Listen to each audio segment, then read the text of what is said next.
And so the British are very worried. They believed that they had to shoot down 3 German aircraft for every one of their own. But every time a British aircraft is shot down, they largely recover the pilots, whereas the Germans, of course, with their aircraft shot down over Britain, do not, which explains why, in terms of aircrew and pilots, the British are doing so much better than they are in terms of aircraft. But even so, in terms of aircraft, the British are very worried. They think they need to achieve 3-1, and they're not even achieving 2-1. Shipping losses continue also due to the U-boat campaigns throughout this time period. In June, 134 merchant ships are sunk. In July, 102. In August, 91 merchant ships sunk. The U-boats have become a lot more effective as they've abandoned their defective magnetic torpedoes, and so now their torpedoes are working again and are reaping a fearful loss amongst British merchant shipping feeding this country. The RAF continue to bomb German factories and also now factories in northern Italy, especially the Fiat factory at Turin.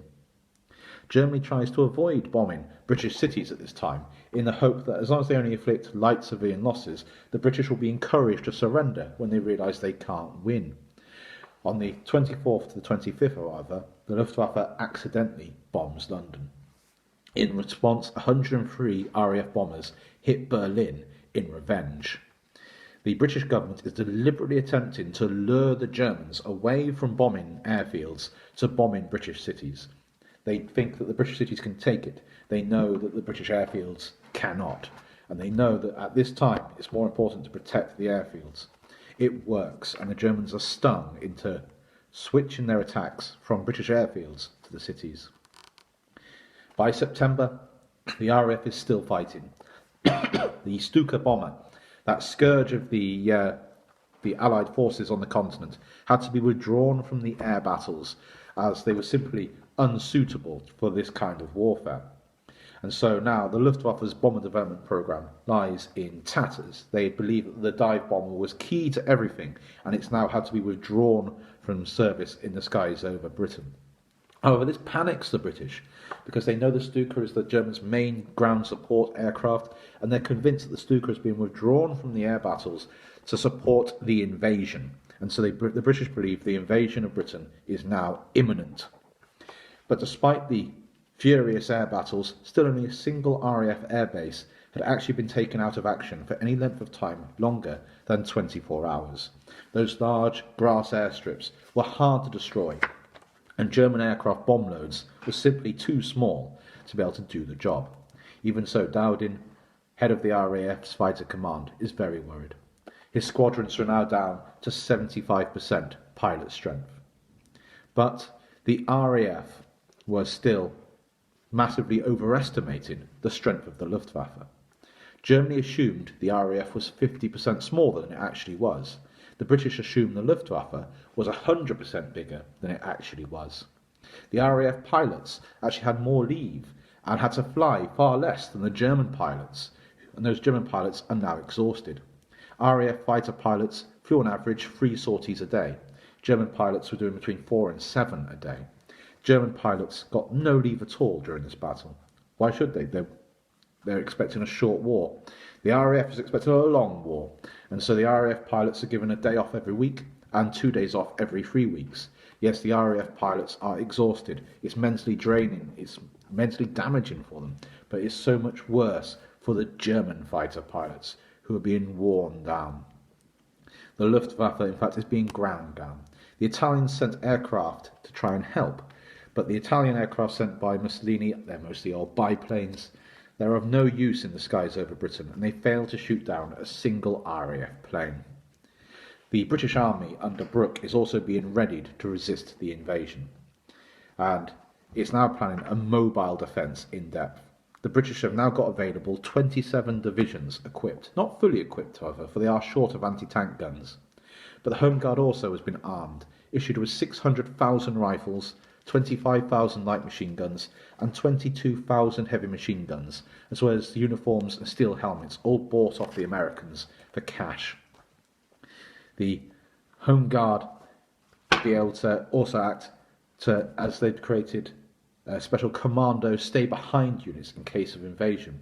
The Home Guard, the British are the only country to prepare to be invaded and conquered before they are invaded and conquered. These commandos will wait for the Germans to land, wait till the German army moves on, and then start to attack supply lines and conduct commando raids behind the lines, even if the Germans do manage to get ashore. The RAF has also prepared 16 squadrons of bombers to drop poison gas on any German landings. The UK has managed to lay in vast supplies of mustard gas ready to hit the beaches, and so the Germans are going to face a real threat when they land. If they can manage to land, they will face the Home Guard, they will face counterattacks by a relatively well-equipped but determined British army, and they will have to wade through poison gas to get ashore. And that's assuming they can get ashore, as the Royal Navy is now concentrated in the Channel and along East Anglia to resist invasion. But by the 7th of September, the British believe that invasion is imminent. But that day, however, the Luftwaffe switches its bombing attacks from the airfields to London. Now, the invasion had meant to be for the 15th of September, but with the RAF still fighting, it was switched back to the 12th of October. There are now furious air battles in the skies over London, particularly on the 15th of September. The RAF, led by Park, had developed new tactics where Spitfires would hunt down the 109s while Hurricane went after the bombers. Lee Mallory and Bader experimented with the so-called big wings, where they'd concentrate large numbers of British fighters to intercept the Germans in large numbers. It's a mistake, as it often meant that they arrived too late to get involved in the battle. But on the 15th of September, the big wings did arrive in the skies over London in time, shocking the Germans, who could not believe the RAF was still capable of putting so many planes up into the sky. They realised that the RAF was not on its last legs after all. By October, the invasion would be pushed back again, this time to the spring of 1941. The Battle of Britain had been won. But the German attacks on Britain would continue with the Blitz, and it would continue at night. The British people would suffer, but they had not been beaten. And so the war enters a new stage, the Blitz, and the humiliation of Italy. On the 13th of September, the Italian army pushed into Egypt from Libya, led by Graziani. He had replaced the Italian general Balbo, who'd been killed when his transport aircraft had been shot down by his own side by Italian anti-aircraft gunners over Tobruk. The army is highly reluctant to fight the British army. The Italian Navy, too, is incredibly reluctant to face the Royal Navy. In July, the Italian fleet had clashed with the Royal Navy at Calabre and had been given a bloody nose. Italy itself is in a very bad way. 1/3 of its population is illiterate. Its economy is still running on peacetime shift work. In July, the Italian War Office started to close at 2 in the afternoon again, as it had done in peacetime.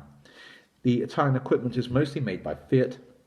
Their tanks are underpowered, underarmed, and underarmed. They are badly out of date.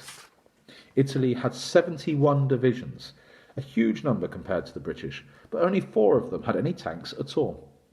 The head of the Italian armoured forces had said that the tank was less important in warfare than the mule. When Italy had declared war, it also closed down all its pilot training schemes, as it believed the war would be over within days, and sent the pilot trainers to the front to take part in combat. The day Italy entered the war, it had bombed the vital British colony of Malta. Now, Malta was key to any British efforts against Italy.